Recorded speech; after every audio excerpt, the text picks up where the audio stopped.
Та нарын цаг гарах. Тэгэхээр эрхэм улсын их хурлын дарга эрхэм Монгол улсын ерөнхийлөгч их хурлын ерөнхийлөгчийн таван газрын дарга ахлах зөвлөх та бүхнийхээ энэ өглөөний амгалан айлтгая. Тэгээд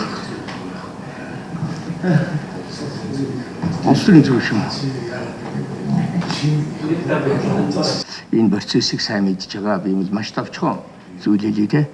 Хуучин их хурлын үед их хурлын даргын захирамжаар үндсэн хуульд нэмэлт өөрчлөлт оруулах шаардлагатай хэсгийг судлах ажлын хэсгийг ил цогоор хахлуулан байгуулж тэгээд шаардлагатай гэж үзээд үүний дагуу нүүбийн хөгжлийн хөтөлбөр Эрдэнэтен судлаачид оруулсан бас одоо судалгаа хийгдээд үүний дагуу Нямжбын Батбаяр гишүүнээр ахлуулсан ардын их хурлын депутат байсан гишүүд оролцсон. Тэр нь оюун гишүүн Батцэрэг гишүүнээр намуудыг төлөөлж ороод ингээд бид төслөө 45 гишүүн гар үсэг зураад өргөн мэдүүлсэн боловч цаг хугацааны хайчинд ороод энэ төсөл цаашаа явж чадаагүй. За энэ дотор бол одоо тэр энэ зурсан энэ зураагүй гэж яриад яах вэ тийм үү? Голцвол одоо Монгол улсын ерөнхийлөгч дэвших. Та улсууд нь бол зураагүй байгаа юм. За тэгээд дараа нь бол одоо шинэ парла их хурл гарангуут бас л одоо өнгөрсөн оны 9 сарын сүүлчээс эхлээ үндсэн хуулийн асуудал руу орсон. За ингээд олон удаагийн одоо онол эрдэм шинжилгээний хурал за тэгээ бас одоо надаар ахлуулсан бас нэг шаардлагатай хэсгийг судлах ажлын хэсэг гэдэг. Тэгээ бид хэдүүл яг одоо онол практикийн үндсэн хууль 25 жил гэдэг эрдэм шинжилгээний хурал хийгээд тэгээд шаардлагатай байна гэсэн юм дүгнэлт гаргацсан. За нэг хэсэг нь бол одоо энэ Монгол Ардын хувьсгалт нам буюу энэ хоёр даргын эднэс болоод Батүйл. За манай намын дотор бас нэг хэсэг. Энэ хүн бол хоёр шатал бүхий ардын их хурал, баг хурал гэсэн хоёр шатал бүхий парламенттай болёо гэдэг энэ хөдөлгөөн бол одоо маш их хүчтэй энэ үйлжингөө явагдлаа. За нөгөө талд нь бол одоо зорилгожөө бас мэдээлэл хийсэн ерөнхийлөгчийн засаглалтай байх нь зүйтэй. За энэ дотор бас манай ардын нам дотор ч гэсэн ерөнхийлөгчийн засаглал руу явах зүйтэй гэсэн саналуудыг нэгэх гар. За ийм гурван одоо юм байна. Тэгээд энэ дундаас бол бид бүхэн ямар нэгэн хэмжээнд одоо өөрчлөлт хийж парламентын засаглал руугаа алхам хийсэн өөрчлөлт хийх нь зүйтэй гэж үзэж байгаа нь бол дамгайлах хандлагатай.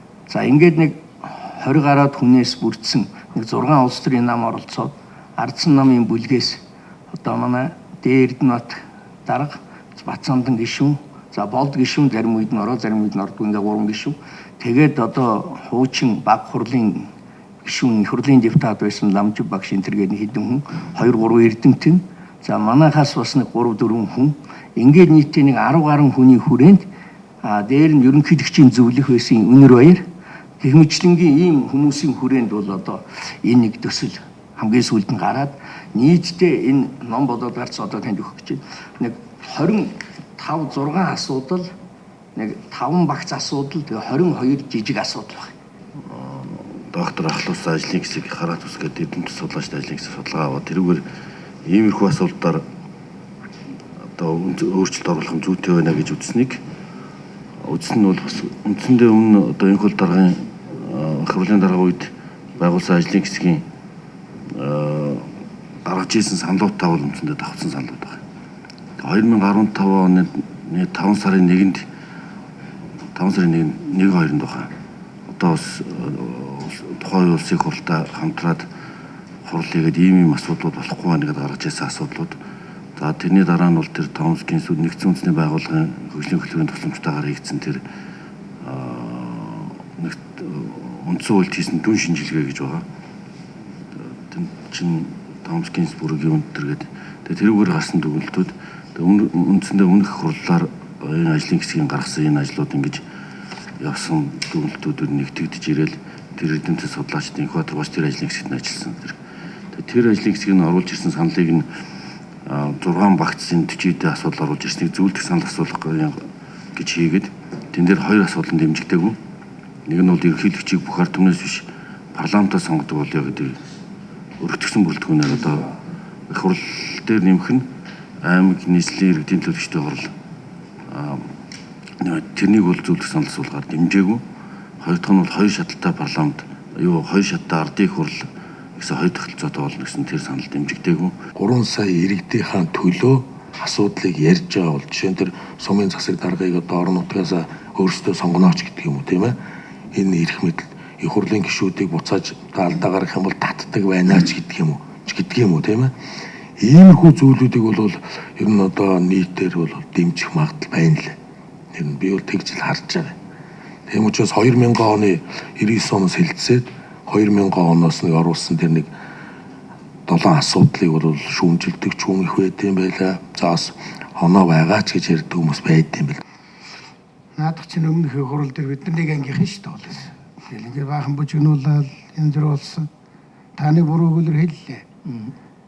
Ерөнхийлөгч нэр дэвших сонирхолтой хүмүүс их хурл юу л үндсэн хуулийн өөрчлөлтөнд гаруул зураагүй байжгаад таньж хараад хэлчихлээ. Тэр дэше би гаруул зураагүй. Тэгтээ би тэгж бодож зураагүй. Биш. Ирнэ шүү дээ лунда дарга. Би танаа их хурл дарга хэлсэгүй хэлчихв. Та нар яг ингээд шууруулад үндсэн хуулинд өөрчлөлт оруулаад явж исэн чинь их хурл дарга юу гэж хэлсэн? Ер нь өнөөдрийн нийгэмд бий болсон муу муухай янз бүрийн зүйл болвол зүйлд буруутай нь үндсэн хууль биш ээ гэж хэлээ зогсоосон ш та нарыг. Та нар тэгээд хурд чин саарад, хүч чин саарад, тоормслоод явж ирсэн. Одоо тэгээд шинэ ерөнхийлөгч гараад ирэнгүүт яагаад довтлогоод унваа? Би их сэжигтэйгээр хааж таны тэр нэг баланс та тэр яах вэ? Нэгдүгээр зүйлийн хэдүүлээ бодно шүү. Та нар ингэж шууруулж болохгүй. Хоёрдугаарт энэ үндсэн хуулинд өөрчлөлт оруулах нь яах вэ? Янз бүрийн одоо сая ерөнхийлөгчийн хэлдэг шиг олон нийтэд хэрэгцээтэй зүйл байвал ярьж болох талтай. Гэтэл салбар хуулиудаараа үндсэн хуулигаа бүр одоо будаа болтол булмаатлаш өршөөд юу ч болгочлаа шин. Та мэдчихэж тэл ундаа дараа сая ерөнхийлөгч таныг төрийн хар хүн хэлжлээ. Та одоо президент үүссэн шүү дээ. Нөгөө элчин цайлыг томилдог асуудлаар жишээ. Би ганцхан жишээ авъя л да. Зөвшөлдсөх гэдэг үгийг яагаад үндсэн хуулийн дээр бичснээс өөрөөр улсын хурл хууль гаргаж тайлбарлаж байгаа юм. Би бол илүү үндсэн хууль гэхээс илүүтэй энэ үндсэн хууль гэдэг одоо чухал бичиг одоо үндсэн хууль юм байна. Хажуу талд нь жижиг хуулиуд гаргаж тайлбарладаг болоод энийг зэгцлэлтэй. Одоо бүр амар боллоо одоо нэг өөр ерөнхийлөгч гараад ирсэн учраас одоо шууруулад эрхийн нэг жаахан хаагаад авч. Тэгвэл яг шинэ ерөнхийлөгч битээ санаа зов. Энэ 21 оноос юм шиг ийм юм байхгүй. Үндсэн хуулийн 57 гишүүн 57 байна уу тийм ээ?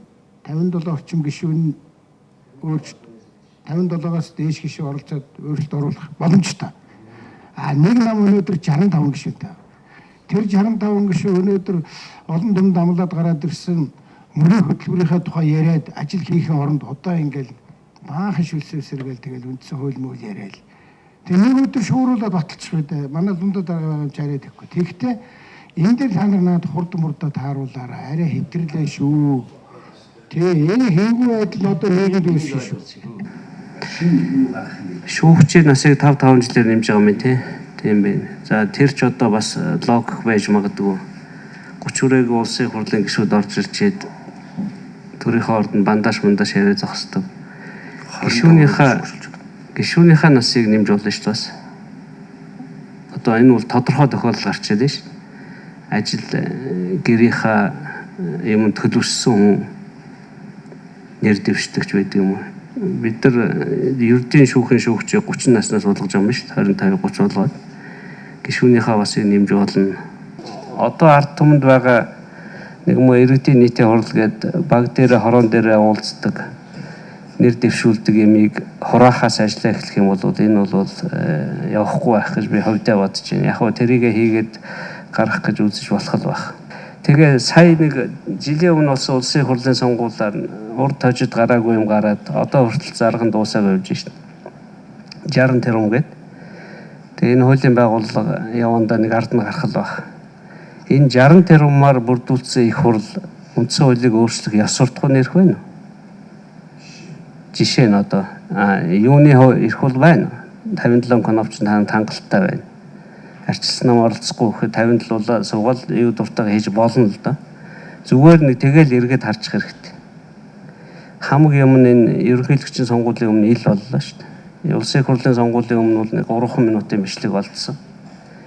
Тэгээд нэг жоохон тоормсоо татаад нэг эргэж хараад яасан дээр байхаа л гэж бодож байна. Энэ асуудал бол нэг нөгөө хэлэхэд энэ оны 1 сараас эхэлсэн байгаа. Арчилсан нам дотоод өөрчлөлт шинжилгээ хийж явах хугацаанд зөвлөлт санал асуулгын тухай хууль гэж хууль батлагдсан. Энэ хууль батлагдсанаас хойш үндсэн хуулийн нэмэлт өөрчлөлтийн асуудал их хурлын төвшөнд нэлээд эрчимтэй яригдаж ажлын хэсэг байгуулагдаж яваа. За зөвлөлт санал асуулгын хуулийн хүрээнд 700 гаруй иргэдийг авчирч асуусан саналын сонссон. За үүний дараа орон даяар хэлэлцүүлэг явж байгаа. Энэ хэлэлцүүлгийг бол ерөнхийдөө эрх баригч нам буюу 65 судалтай ардын нам голчлон зохион байгуулж явуулж байгаа шиг байна. За их хурлын тамирын газартай хамтарч арчилсан намын бүлгүүл үндсэн хуульд нэмэлт өөрчлөлт оруулж сайжруулахыг бол эсэргүүцэхгүй байгаа. Гэхдээ ямар агуулгаар, ямар хэлбэрээр яаж хийх вэ гэдэгтэй бол хоёр намын хооронд бас тодорхой ойлголцын зөрүү байгаа. Тэгэхээр өнөөдөр ерөнхийлөгчийн сонгуул сар гаруй өмнө болсон. Шинэ ерөнхийлөгч ард түмнээсээ сонгогдсон. Монгол улсад хууль санаачлах хэрэгтэй 3 субъект байгаа. Засгийн газар, улсын их хурлын гишүүд, Монгол улсын ерөнхийлөгч. Өмнөх ерөнхийлөгчийн үед бол ерөнхийлөгчийг төлөөлж ажлын хэсэгт бат чимэг тэргүүтэй улсын их хурлын гишүүн асан хүмүүс оролцож явсан. Тэгэхээр миний хувьд өнөөдөр ерөнхийлөгчийн институт шинээр бүрдэж Монгол улс шинэ ерөнхийлөгчөө сонгосон учраас үндсэн хуульд нэмэлт өөрчлөлт оруулах, сайжруулах, үндэсний эмнэлгийг хангах, төрд хариуцлага тогтоох, Монгол улсын баялгаас Монголын ард түмэн хувь хишиг хүртдэг байх асуудлыг хөөцлөх, энэ хариуцлагагүй төрийн түвшээд, төрийн албан тушаалтнуудтай хариуцлага тооцдог механизмыг илүү боловсронгуй болгох чиглэлд одоо шинээр сонгогдсон, нийт ард түмнээсээ сонгогдсон ерөнхийлөгч маань улс төрийн манлайлал хийж, үндсэн хуулийн шинжилгээ хөтөлж, улсын их хурл ерөнхийлөгч, засгийн газар мөн одоо шүүх, үндсэн хуулийн зэцгээ төрийн байгууллагуудаа оролцуулж, иргэний нийгмийн байгууллагатай хамтарсан томоохон ажлын хэсгийг байгуулад улс төрийн манлайлал хийгээд аваад явах нь зүйтэй гэж бодож байгаа. Нэг нам давмгайлсан парламент, нэг намын 65 судалтай хэдэн гишүүн хүч төрөх маягаар бол үндсэн хуулийг өөрчлөх нь бол буруу гэж бид харж байгаа. Гэхдээ өнөөдрийн хүртэл айхтар одоо ажлын хэсгийн нөхдүүд маань бол бас ноён нуруутай ажиллаж байгаа гэдэг хэлье. Лүндэ Жанссан гишүүн, Нямагийн их хуульд Зандан Шатар гишүүн бид нар бол болж игэл нийгмийнхэн олонхын цөөнхийн гишүүн болгоны саналыг авахыг бид хүсэж байгаа. Гэхдээ бидний хүсснээр бас болохгүй байна. Хэлэлцүүлэгт орон даяар бид хэлэлцүүлэг зохион байгуулж байгаа боловч орон нутгийн иргэд маань бас бүрэн оролцож чадахгүй байна. Төрийн байгууллагын хэдэн дарга нар ирж суугаад хэлэлцүүлэг хийж явах жишээний, намын хэдэн гишүүд суугаад ярьж байх жишээний иймэрхүү байдалтай байгаа. Тэгэхээр үндсэн хуулийн хэлэлцүүлэг, үндсэн хуулийг өөрчлөх, шинжлэх энэ процесст тулгарч байгаа асуудлуудыг, хүндрэлүүдийг, проблемуудыг бид ухаалгаар шийдэж бүх нам, парламентын судалтай намууд, парламентын судалгүй намууд, ерөнхийлөгчийн институт, иргэний нийгмийн байгууллагууд оролцуулсан том ажлын хэсгээ байгуулад урагшлах нь зүйтэй. Ерөнхийлөгчийн институтээс нэлээд анхаарнаа. Тэгээ бидний болгоомжлуудыг бол өнөөдөр ярьлаа тийм ээ. 65 гишүүнтэй нэг нам байна. Нэг хоёрдугаарт 65-аас 41 нь хаанхуудаа их хурл сонгогдож байгаа. Тэгэхээр Лүндэ даргын таны яриад байгаа бол таны хувьд бол зөв. Би бол хатуу байна. Та бол ганц хүн. Олонхороо шийддэг. Тэгээ Инкул даргын тэр боломжлолоос зүгс намын бүлэг дээр хуралдаад ийм шийдвэр гарлаа гэвэл та ганцаараа яах юм бэ? гээд ийм нь одоо өнөөдөр яриад өнөөдөртөө энэ ярилцлага дуусгах тийм ээ. Бид нар болгоомжлуудаа л хэлж байгаа. Болгоомжлуудаа юу гэж байна гэхээр шинэ ерөнхийлөгчийнхөө эрх мэдлийг асуулах гадаа биш. Цаашаа дахиад тавруу саялаа ш 20 жил ингээд нэг явчихаасаа гэх.